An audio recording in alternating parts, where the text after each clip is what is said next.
Hey guys, and welcome to a brand new episode of my Road to Max series. Apologies it's been such a long time since the previous episode, but the channel has been quite busy with some other RS3 related content, which I hope you've enjoyed, but now it's time to get back onto the RS3 grind with the Noob account. So you can see I've just got 68 invention, and that is pretty much by doing archaeology, which is going to be a bit of a theme for some of the things in this episode. And as you can see as well, we've actually got quite the cash stack left now. So I've pretty much gone through a couple of Dragonstone necklaces. I've made probably the best part of 10k. I've done some Rings of Dueling as well. And I've done some other methods, as you can see by my history, to make some money. So even though I've been AFK in this account or sporadically trading it, I have made quite a bit of money from it as well. And the money from the Sorrow Brews is profit because they are making profit at the moment. So we're currently sat on roughly 170 mil, which is not too bad with some more Rings of Dueling to sell for an extortionate price. But yeah, this episode mainly is going to be just some skilling, using the auto screener which we got in the previous episode, and just seeing what sort of skills we fancy. Because I've got some money now, I wanted to reinvest it while stuff was cheap. Sorrow Brews, like I said previously, were making money, so I've gone and bought 20k Sorrow Brew supplies. And Royal Dragon Hide as well was also very, very cheap, so I've gone to buy some of that as well. So, as you saw from the previous clip, the timeline of this episode was roughly the beginning of the Christmas event, and it's when they started to change the appearance of the Grand Exchange. We're not quite at the point yet where the yak track or the wrapping paper became available, which I will note when it happens in the video. But here is AT Archeology. I've got quite a stack of artifacts at the minute, and I wanted to change some of the artifacts for Chronos, because that's a way of getting some money out of archaeology. So there is 80 Arc, and I'm pretty sure there'll be a lot more levels in this episode. In terms of artifacts, I will pretty much rotate between Sara and Bandos, because my main aim for these is for Tetras. The Tetras give me a chance at the Matic, but also give me plenty of resources back in terms of materials, elite clues, and extra XP from the books as well. I don't think I'll be doing any Tetra loops until at least 99, although depending on how I am level-wise, I might hold on for a bit longer. But there is 81, and 81 actually offers us a chance of a new archaeology spot for the Bandos camp. So that is pretty much where we're going to be living for the next couple of levels of archaeology. So a big thing at the minute is I've got quite a lot of high stats in the 90s on this account, but then there's other things which are quite low. And for the next big push after this big Christmas AFK session is actually to move into quests. Now for a lot of quests, I actually don't have the levels, and one of the skills which I don't have the levels for is mining. So I wanted to try mining because it's been changed and updated and it's a different way to mine. And some ores as well are actually pretty decent to mine for GP. So I wanted to try gold. It is pretty AFK, but you do have to still click. It's not as AFK as things like Sarin Stones.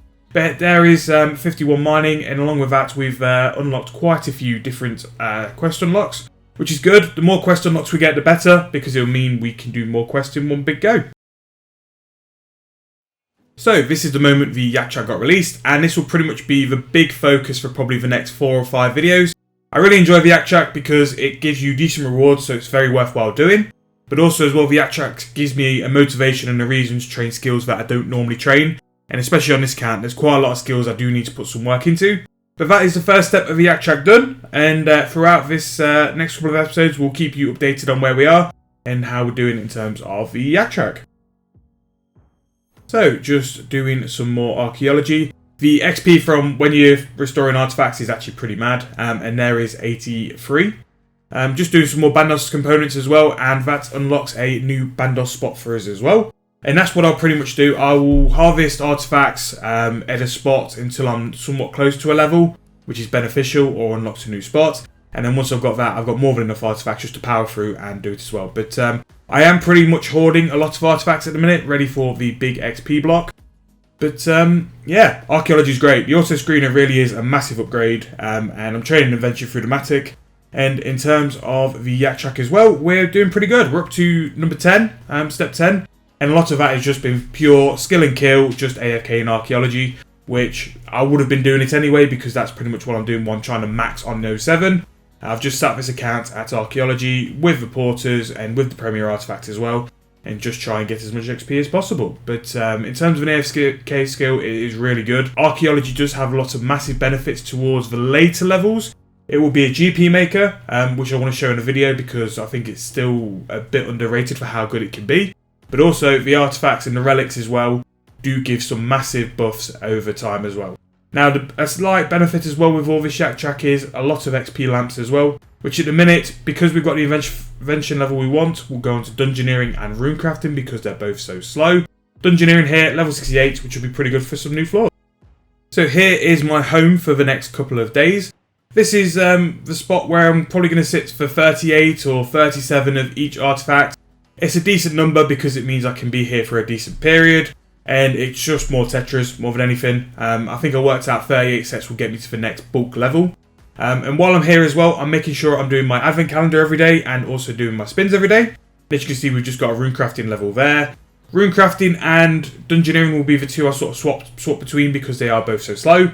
Runecrafting, once we get to level 90, I'll just save it for protein essence because they're so good. Dungeoneering, because it's such a grind to get the lower floors unlocked, I'll probably stick with that as much as I can into the level 90s because it means the XP will be a lot better.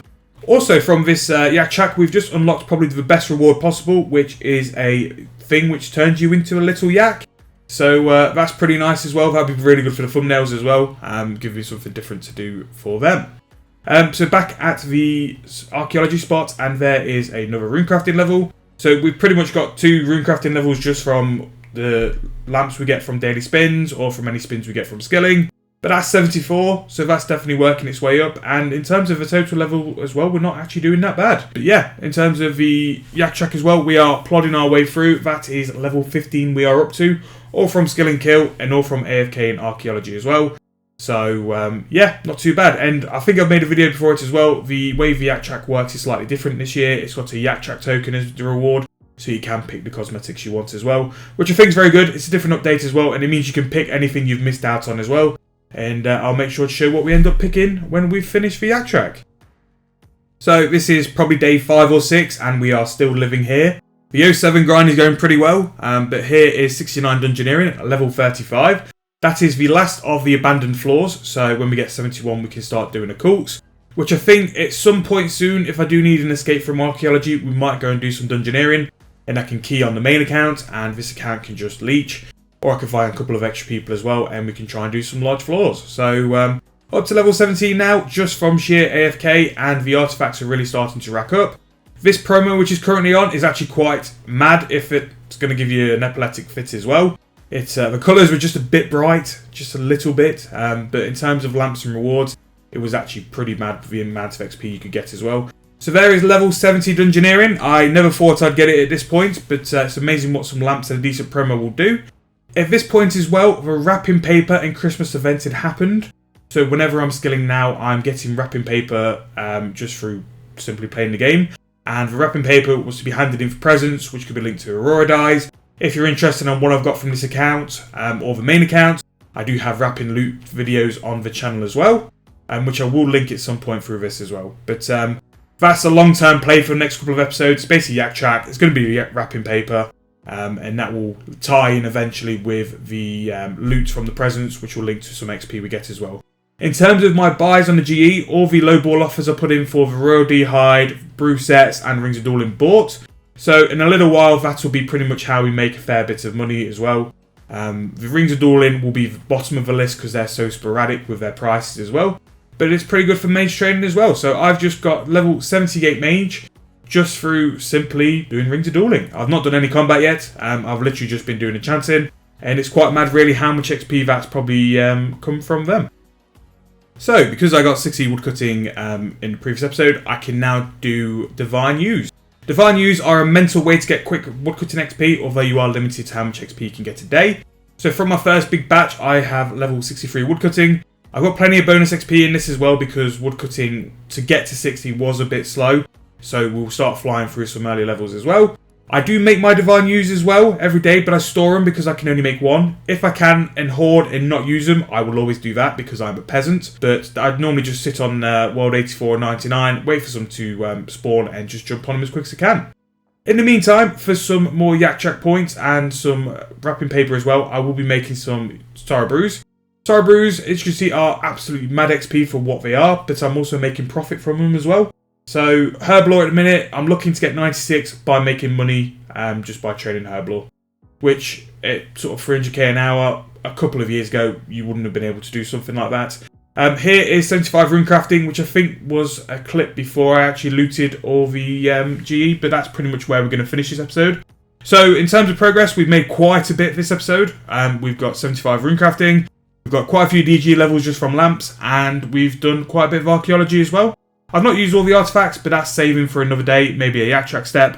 And we've also started to collect wrapping paper and also started the yak track steps. So hope you enjoyed. I've got plenty more Road to Max coming out very, very soon. And if you've enjoyed, please leave a like. And I'll see you guys in the next episode.